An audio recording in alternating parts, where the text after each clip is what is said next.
Hi, Mary. We are here. Mary's online. Hello, Mary. Oh, she's online. On the computer.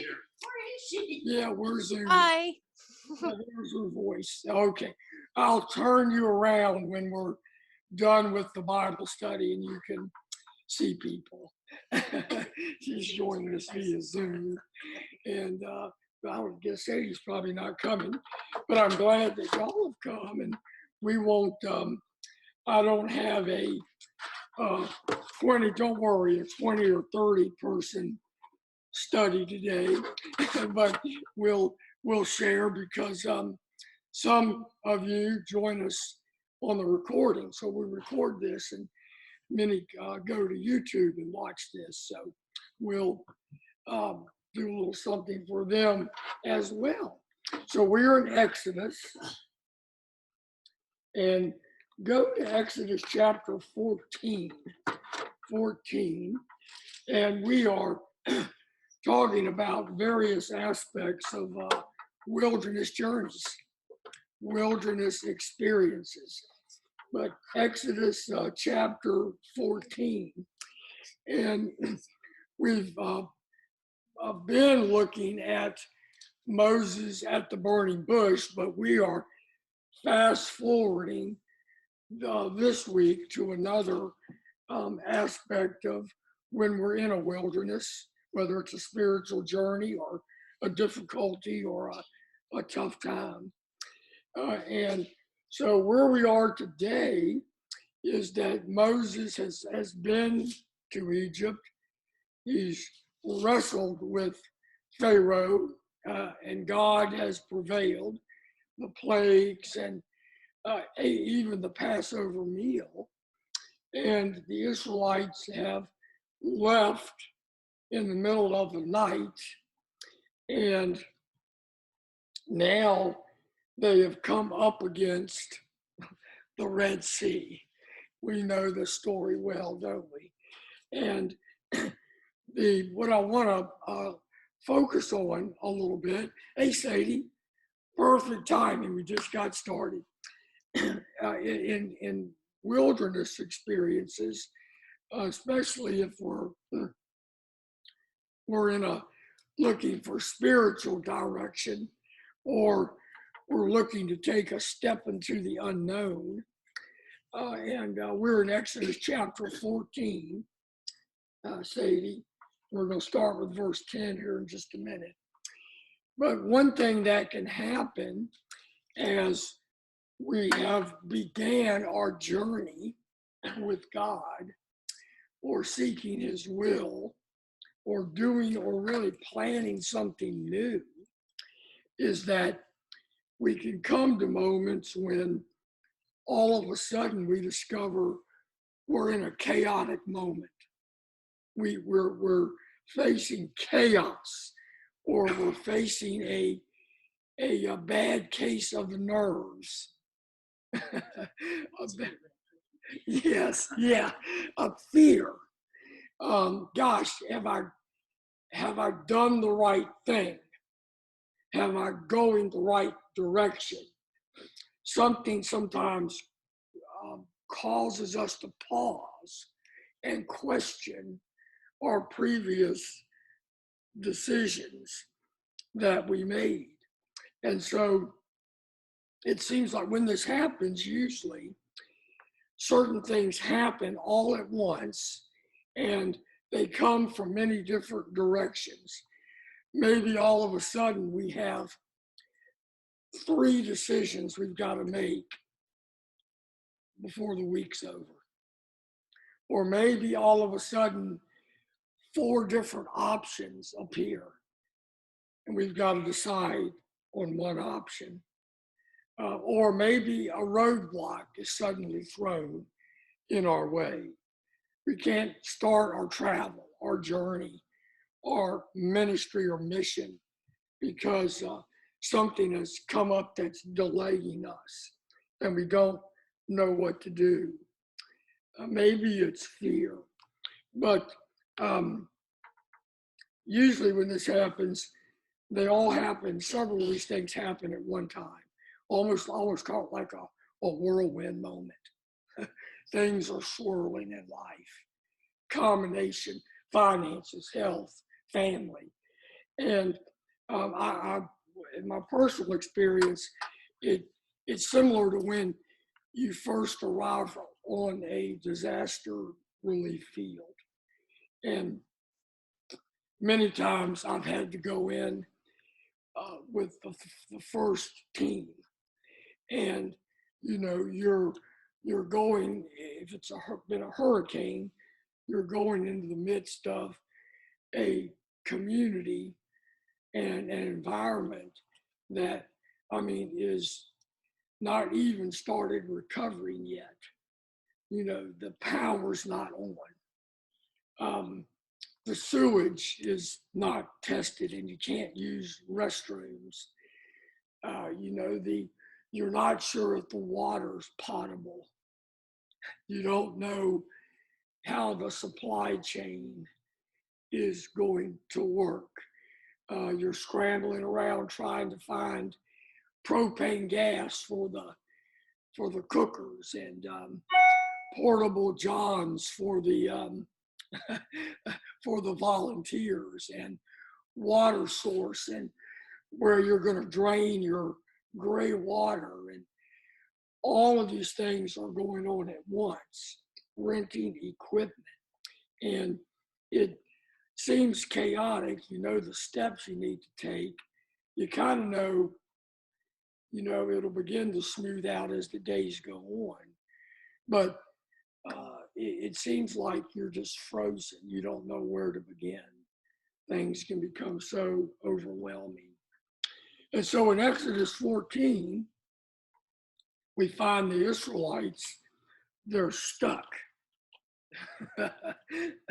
In front of them is the Red Sea. As they look behind them, where they've come from, is Pharaoh's army. And they fear. And when this happens, when this whirlwind happens, and when we start to doubt and it's chaotic and anxious, we tend to, one thing we tend to do is fall back or want to retreat.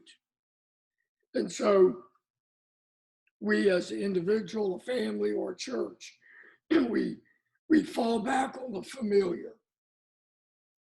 Well, this doesn't seem like it's going to work. Small groups and homes doesn't look like it's going to work. We've run into some obstacles. Let's go back. Let's just have all of our Bible study groups meet on Sunday morning and go back and call it Sunday school. Let's go back to the familiar. Or we fall back on the tradition. Things don't feel right when we don't sing Sweet, Sweet Spirit. We've tried this for several months. Let's go back to that tradition. We don't know why, but it sure makes us feel good, even though it may not have a purpose. Or we fall back on memories. Remember, we don't do any planning for the future or to get creative in doing new things, because we spend most of our time saying, remember when. Remember when we have 150 in Vacation Bible School. Remember when, before the pandemic, when the sanctuary looked like this on Sunday morning. Remember when, how we used to do communion up until now. And the remember when can get us stuck. And that's exactly what the children of Israel do. Look at verse 10 as they're stuck here. As Pharaoh approached, the Israelites looked up, and there were the Egyptians marching after them. There's the whirlwind. They were terrified and cried out to the Lord. They said to Moses, "Well, was it because there were no graves in Egypt that you brought us to the desert to die?" what have you done to us by bringing us out of Egypt? Didn't we say to you in Egypt, leave us alone? Let us serve the Egyptians. It would have been better for us to serve the Egyptians than to die in the desert. A lot of regret, a lot of blaming, a lot of pointing fingers. And that's one way that we know we are stuck and cannot be creative.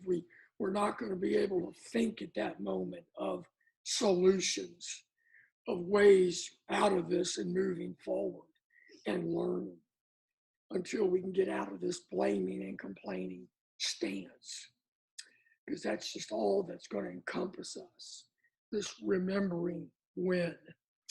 And so we wonder, why don't they just cross the sea, figure out a way to do that, and why that was so fearful. That may represent a lot of the fear of chaos in our lives. The water in the Bible, when you see it, when you read a lot about water, most of the time, water in the sea can represent death and destruction and pain, chaos, void, emptiness. And it was really many times used as a symbol of people were afraid of something. Even think of Genesis 1, the creation story.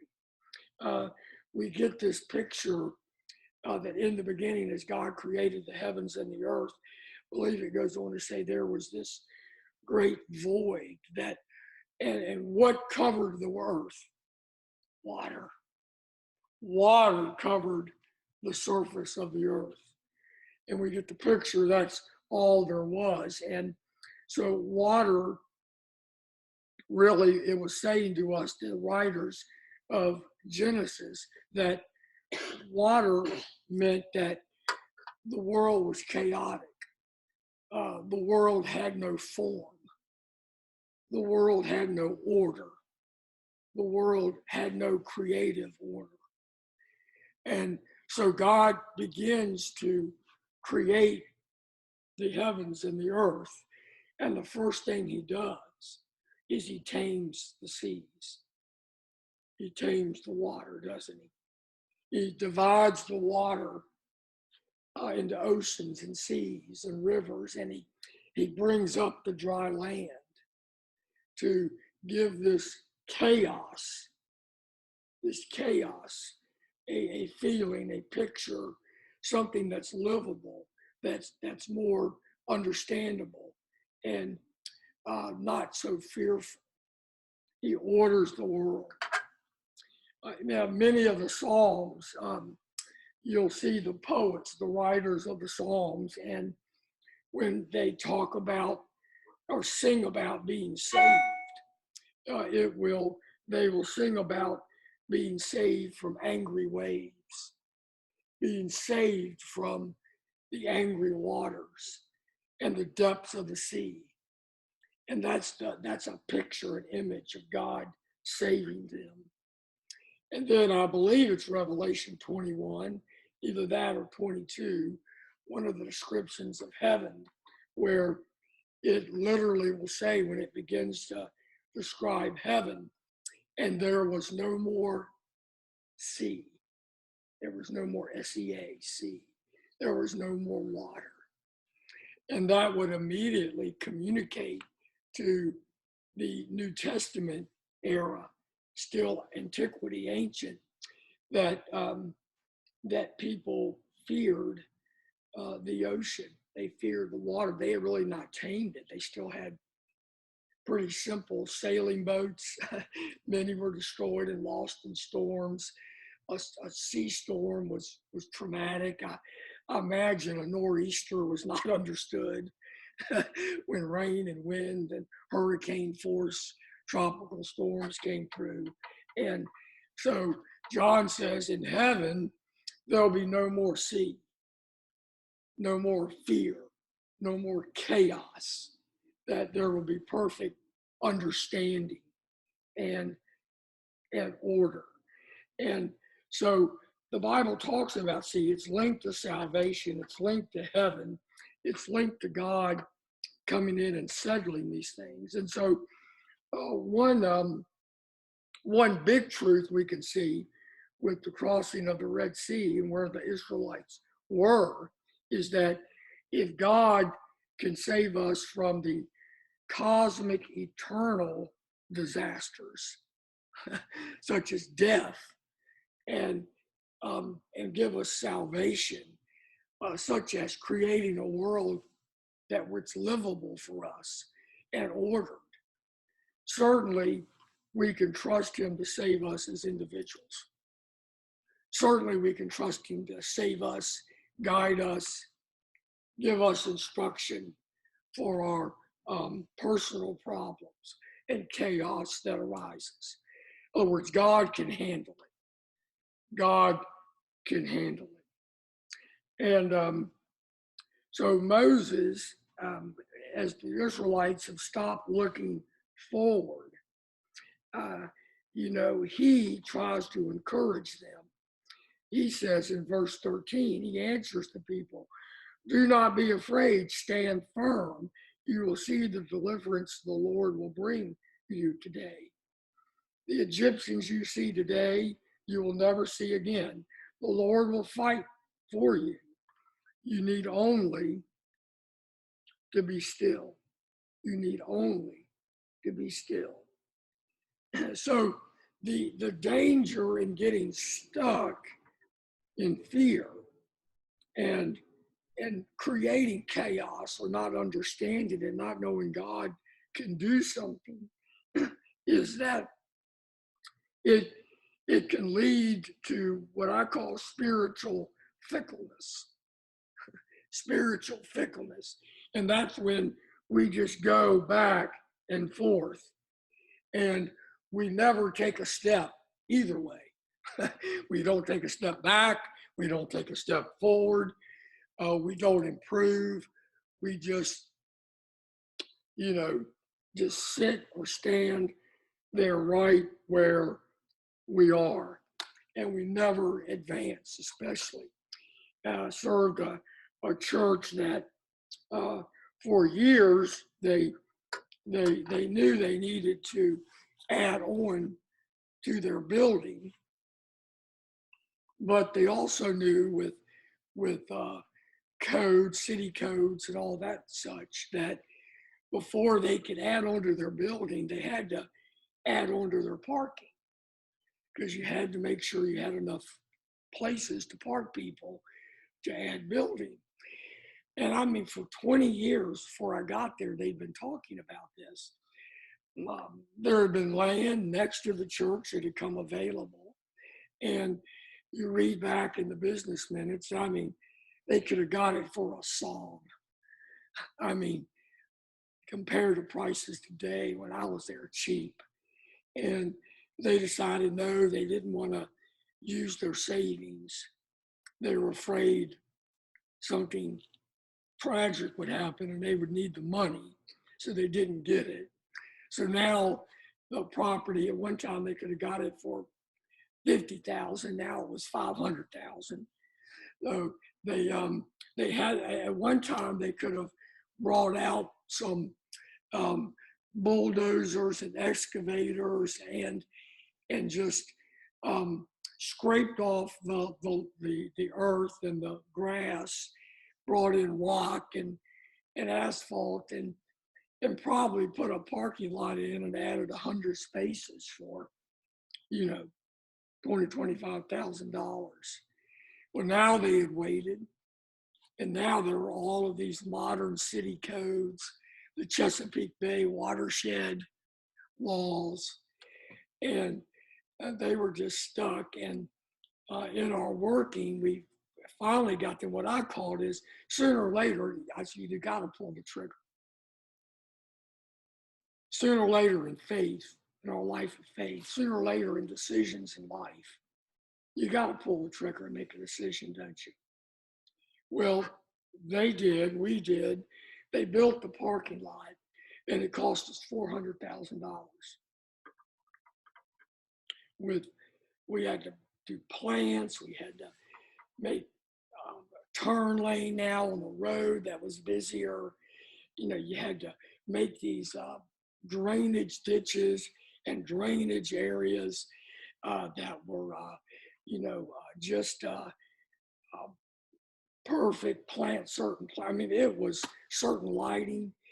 I mean, so what could have cost them 25 cost them 400. And, most of the time, just not pulling the trigger, usually procrastinating gets us nowhere, does it? And worrying about the future. So spiritually too, when you have those spiritual moments, we need to learn to pull the trigger. And so maybe the first step in this, in taking that next step, is just looking in faith towards God. Is just starting small. Let's just start with a small step of faith. And I kind of see that's what Moses says. Don't be afraid, stand firm. At least let's commit not to retreat. Okay, let's trust in God. He has a plan. He has a way. He's going to fight for us. Somehow, let's be still and see what God has in store. And that is the first step, I think, is just, all right, let's get some perspective here, some faith perspective. Let's name our fears. Let's name our doubts. Let's name what we're worried about. And then let's at least go in prayer and claim those to God. And let's stand and ask God how he's going to bring us out of this. Now, Moses says, stand firm. And then beginning with verse 15, we see the Lord's response. The Lord said to Moses, why are you crying out to me? Tell the Israelites to move on. Moses says, stand firm. Once they get some faith from God, God says, all right, stop standing firm. Move. Take that first step. Take that first step. And that first step was not the physical step of literally them putting one foot in front of another. The first step was, move, take some action of faith. Take some action of faith. And the action of faith is symbolized with Moses and the Israelites in verse 16 with what? He tells Moses, raise your staff. Raise your staff. Stretch out your hand over the sea to divide the water so that the Israelites can go through the sea on dry land. Lifting of the rod symbolizes a faith action. What kind of action could they take as a nation, as a people, and Moses as a leader that would be seen as a faith of turning something over to God completely? I can't do this, or to say, God is working through me. The staff represented to the people, not Moses' power, but God working through Moses.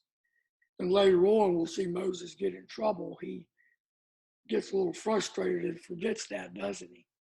You remember?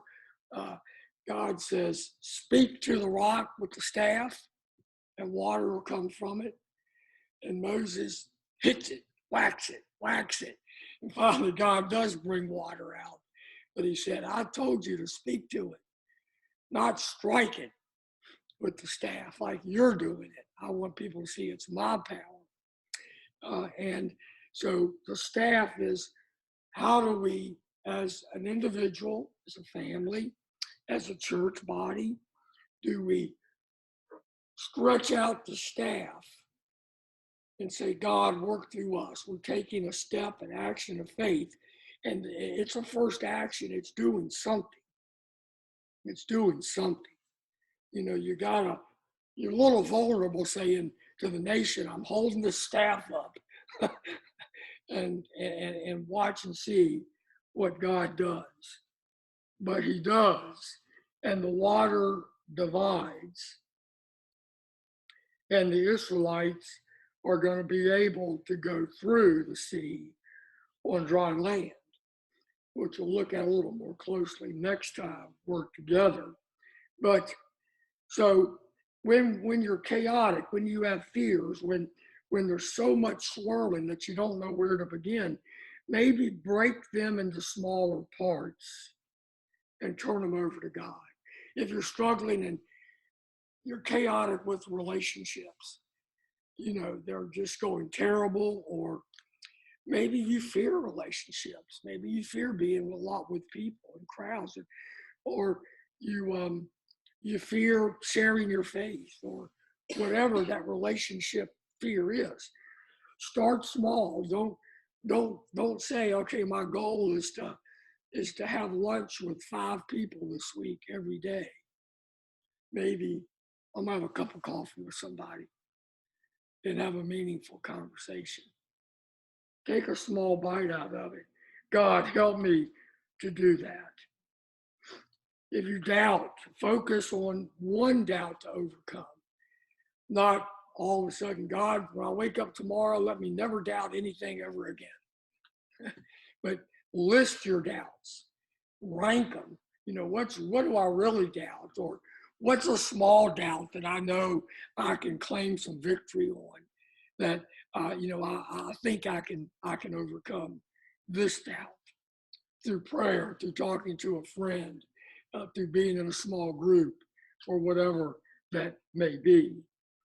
And then also think back as you pray and as you contemplate, what are some doubts you used to have that you don't have anymore? And how did God help you overcome them? Do use past victories, not memories and traditions that get you stuck, but victories that can move you forward. And so if we can somehow, in small ways, and they grow into larger ways, learn to stretch our rod of faith over the troubled waters of our life, or even troubled waters we think that are coming, we can begin to take that first step forward. And you never know, you might just find yourself in the middle of a miracle, walking on dry land between 2 walls of water, with God sustaining you through those times. So overcoming chaos and anxiety. Any questions, or what other truths or thoughts that came out to you? Paul, I saw you jotting something down. Well, I'm just underlining some things. Yeah. The one thing that really jumps out at me is we seem to get stuck in verses 10 and 11 with our wilderness experiences. The very last sentence in verse 10, they were terrified and cried out to the Lord. Yeah. We get afraid. We cry out to, why, Lord? Oh, we're in a mess. But the next verse is they say to Moses, not to God, Right. but to Moses, why did you bring us out here? And how often, we're having problems in the church. Lord, help us out. Pastor, why did you get us into this situation? Right. Or stewardship chair. Why didn't you see this coming? Yeah, we I call it the blame game. When you hear a lot of blaming and complaining, you're stuck. Yes. You're rather stuck than going on to the spiritually. next- Instead of, when you hear creative thinking, problem solving, faith answers, you're not as stuck in a wilderness position. Yeah. And then the fact that it later says, take that action, take that step of faith, see what I will do, and Egypt will know that I am God. Yes.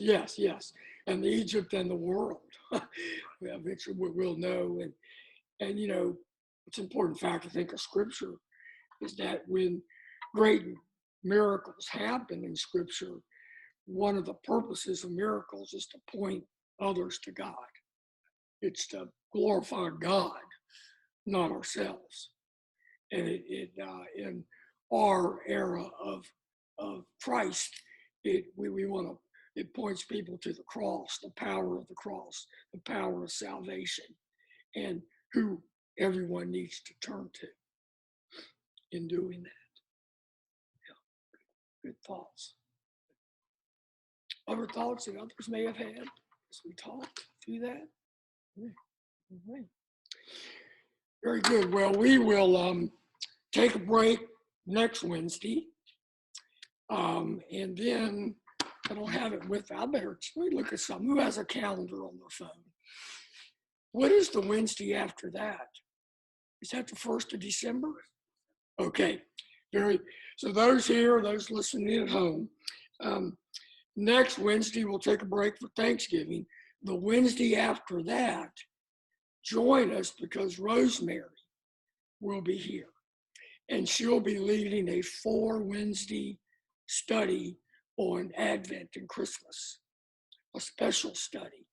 And she always does a great job. So that'll be at 10 o'clock, and we'll Zoom it live, and we will record it that people can go back and watch this on YouTube. But if you can, come out and be here in person as Rosemary leads us in December with an Advent study. So then in January, we'll pick back up with some wilderness lessons. Maybe we'll talk about the wilderness of debt. And I'm just kidding. After Christmas. Rosemary had the books that online that they was talking about that she would be speaking from. Yeah, I think that what she wants everyone to do is to purchase that book yourself. Mm-hmm. Oh, okay. Yeah. I didn't know if you all had them here for us to buy or what. No, I think we just decided that, and I think she may have in the electronic newsletter put a link, or you can go take that title to Amazon or somewhere and purchase the book. Okay. Purchase the book, and because some people want the book and some people don't, and so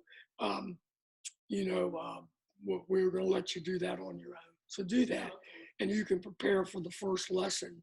And I know she'll do a great job. And her and Art and Ralph are in Grundy right now in disaster relief. So they'll be back this weekend. We look forward to that. Very good. Well, I'll be back with you on Wednesdays in January, but I will be here for Rosemary's study. So we look forward to seeing you then.